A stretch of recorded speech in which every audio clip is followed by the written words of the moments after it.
Hello అండి. నేను medical కాలేజ్‌లో చేసేటప్పుడు ఎర్లీగా క్యాన్సర్ వ్యాధి గురించి హిమటాలజీలో జాయిన్ అయ్యేటప్పుడు మనం న్యూస్ చూస్తుంటాం కదా! నాలాగా మీరందరూ అనుకుని ఉంటారు. సెలబ్రిటీస్ అంటే పెద్ద పెద్ద వాళ్ళు, పెద్ద పొలిటీషియన్స్ కానీ, సినిమా యాక్టర్స్ వీళ్ళందరూ క్యాన్సర్ వ్యాధి దొరికింది అని మనకి న్యూస్‌లో వస్తుంటుంది. మనం అనుకుంటూ ఉంటాం, అయ్యో! క్యాన్సర్ వచ్చింది. వీళ్ళ సక్సెస్ రేట్ తక్కువగా ఉంటుంది కదా! క్యాన్సర్ అని భయపడుతుంటాం మనం కూడా. కానీ వాళ్ళు ట్రీట్మెంట్ చేయించుకొని చాలా చక్కగా మళ్ళీ సినిమాలు చేసే కొంతమంది యాక్టర్స్‌ని చూసాం. పాలిటిక్స్‌లోకి వచ్చి మళ్ళీ వాళ్ళ లైఫ్‌ని నార్మల్‌గా లీడ్ చేసే సెలబ్రిటీస్‌ని చూస్తూ ఉంటాం.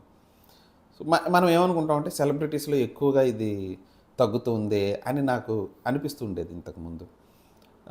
దానికి కారణం కూడా ఉండి ఉండొచ్చు ఒక రకంగా. ఏంటంటే వీళ్ళేంటంటే ఎక్కువ నాకు తెలిసి స్క్రీనింగ్స్ చేసుకుంటూ ఉంటారు. స్క్రీనింగ్స్ అంటే ఎర్లీగా క్యాన్సర్‌ని డిటెక్ట్ చేయడానికి రెగ్యులర్‌గా ఒక వయస్సు దాటిన తర్వాత 30, 40 సంవత్సరాలు దాటిన తర్వాత ఇయర్లీ వన్స్ చెక్ చేయించుకోవాలి కొన్ని టెస్టులు.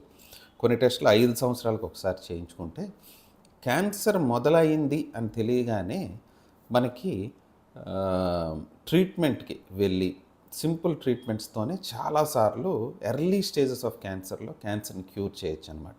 కానీ మనలాంటి ఫ్యామిలీసు మధ్య తరగతి వాళ్ళు, కింద తరగతి వాళ్ళు ఏం చేస్తుంటామంటే పెద్దగా మనం స్క్రీనింగ్స్‌కి వెళ్ళం.